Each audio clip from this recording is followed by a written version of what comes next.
नमस्कार विद्यार्थी मित्रांनो, ओएसिस करिअर पॉईंटच्या यूट्यूब चॅनलमध्ये आपलं स्वागत आहे। या व्हिडिओमध्ये आपण पाहणार आहोत सेटनेट परीक्षा पेपर क्रमांक 1 साठी अत्यंत महत्त्वाचं असणारं प्रकरण म्हणजे अध्यापन अभियोग्यता, ज्याला आपण टीचिंग ॲप्टिट्यूड असं म्हणतो। भाग 11 मध्ये आपण अध्यापन अभियोग्यतेच्या संदर्भाने काही प्रॅक्टिस क्वेश्चन्सवर चर्चा करणार आहोत। या अगोदर आपण याच प्रकरणावर आधारित 10 व्हिडिओ बनवलेले आहेत, ज्यामध्ये काही ओल्ड क्वेश्चन पेपर आणि काही प्रॅक्टिस क्वेश्चन पेपरच्या संदर्भाने सविस्तर चर्चा केलेली आहे।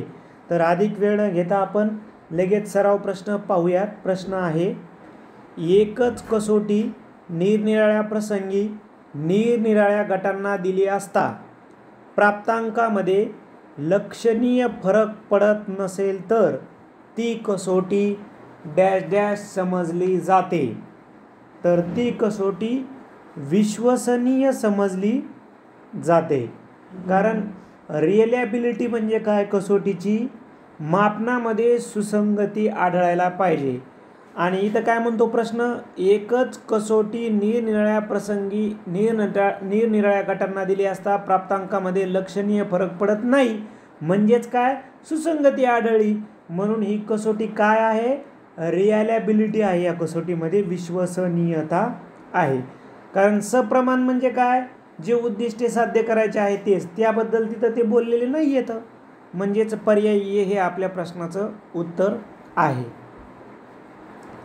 अध्ययन अकार्यक्षमता, ज्याला लर्निंग डिसॅबिलिटीज म्हणतात, मुख्यतः या क्षेत्राशी संबंधित आहे। वाचन, गणन आणि बोलणे, तर बोलण्याचा संदर्भ नाही इथं। लेखन, बोलणे आणि वाचणे, ठीक आहे, स्पीकिंगचा संदर्भ येत नाही। अंकगणित, गाणे येत नाही। वाचन, लेखन आणि अंकगणित यस। रीडिंग, रायटिंग आणि अर्थमेटिक याच्या संदर्भानं लर्निंग डिसॅबिलिटीज आहेत।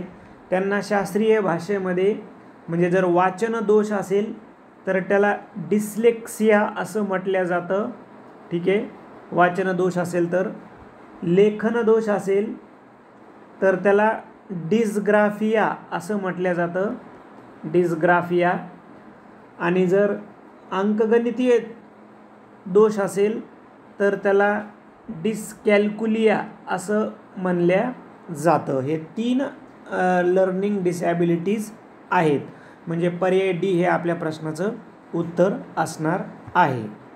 त्यानंतर आपल्या समाजात शिक्षकी पेशा आदरणीय समजला जातो, कारण शिक्षकांना व्यावसायिक सुरक्षितता असते। शिक्षकांना व्यावसायिक सुरक्षितता असते म्हणून आदरणीय हे काही योग्य वाटत नाही।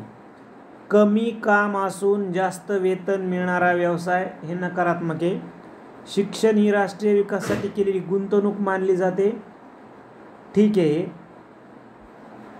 राष्ट्रीय उद्दिष्टे साध्य करण्यासाठी शिक्षक महत्त्वाची भूमिका बजावतात, हे तर बरोबर आहे, कारण चांगला नागरिक घडविणे, आदर्श नागरिक घडविणे, ठीक आहे, आत्मज्ञानाची जागृती करणे, व्यक्तिमत्व विकास घडविणे, तर ही उद्दिष्टे साध्य करण्यासाठी शिक्षकाची महत्त्वाची भूमिका आहे। तर हे पर्याय डीच आपण उत्तर सी पेक्षा डी काय आहे, प्रभावी आहे। त्यानंतर पुढीलपैकी चर्चा पद्धतीविषयीचे कोणते विधान असत्य आहे। असत्य म्हणले डिस्कशन मेथडच्या संदर्भानं असत्य।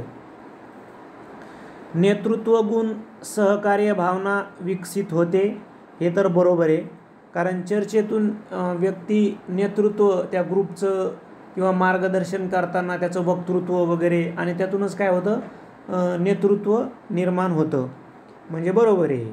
आणि ग्रुपमध्ये नेतृत्व आलं म्हणजे त्या ग्रुपमध्ये सहकार्याची भावना पण वाढीस लागते, म्हणजे पहिलं तर बरोबर आहे, पण आपल्याला असत्य निवडायचं आहे।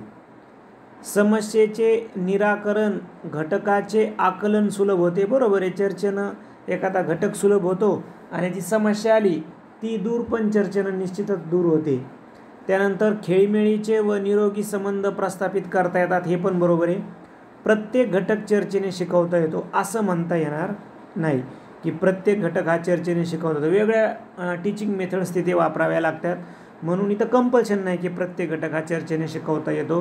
म्हणून कोणतं असत्य आहे? डीच असत्य आहे. त्यानंतर विद्यार्थी आदर्श शिक्षक त्याला मानतात जो शिक्षक वर्गात सर्व प्रश्नाची उत्तरे लिहून देतो. हे तर म्हणजे फसवा पर्याय. सर्व प्रश्नाची उत्तरे लिहून देतो म्हणून आदर्श बरोबर नाही. परीक्षेपूर्वी अतिमहत्त्वाचे प्रश्न देतो, हे पण नकारात्मक आहे. परीक्षेच्या वेळी प्रश्नाची उत्तरे सांगतो, हे तर उत्तरच नाही आहे. विषयाशी संबंधित अडचणी दूर करतो, यस, इझी झाला क्वेश्चन हा, पर्याय डी. त्यानंतर समान क्षमता असणाऱ्या एका किंवा अनेक व्यक्तींनी केलेल्या कार्यमान मूल्यमापनाचा प्रकार म्हणजे डॅश डॅश होय. तर समान क्षमता असणाऱ्या एक किंवा अनेक व्यक्तींनी केलेल्या कार्यमान मूल्यमापनाचं, समान क्षमता असणाऱ्या म्हणजेच काय? ते पीअर इव्हॅल्युएशन होईल, सहअध्यायी होईल ते. कारण आकारिक म्हणजे दररोज केल्या जातं त्या अध्यापनानंतर, साकारिक म्हणजे विद्यार्थ्यांना बढती देण्यासाठी व श्रेणी देण्यासाठी केलं जातं. इथं औपचारिकचा संदर्भ लागत नाही, म्हणून हेच आपलं उत्तर असणार आहे.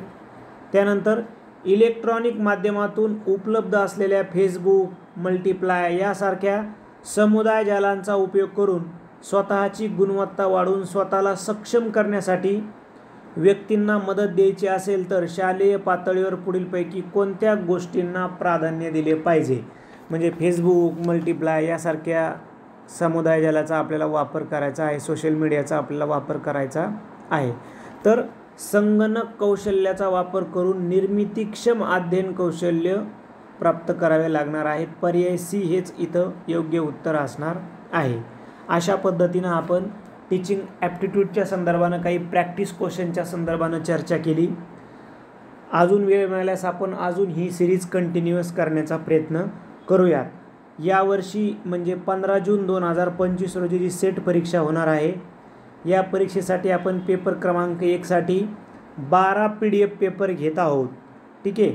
त्यामध्ये 12 PDF पेपर तुम्हाला लगेच मिळतील, कारण की आता या सर्व तारखा संपलेल्या आहेत. परंतु परीक्षा मेमध्ये होणार होती आणि ती पुढे जूनमध्ये गेली अचानक, म्हणून एक्स्ट्राचे 4 पेपर, म्हणजे तुम्ही आता ही टेस्ट सिरीज जॉईन केल्याच्या नंतर 12 PDF पेपर तुम्हाला लगेच मिळतील आणि नंतरचे 4 प्रश्नपत्रिका तुम्हाला पुढच्या 4 रविवारी मिळून जातील. कसं जॉईन करू शकता तुम्ही? 98 23 24 71 91 या नंबरवर फोनपे किंवा गुगल पे करा. 450 रुपये फीस. ओएसिस करिअर पॉईंट किंवा गणेश विश्वनाथ गुजर नाव येईल.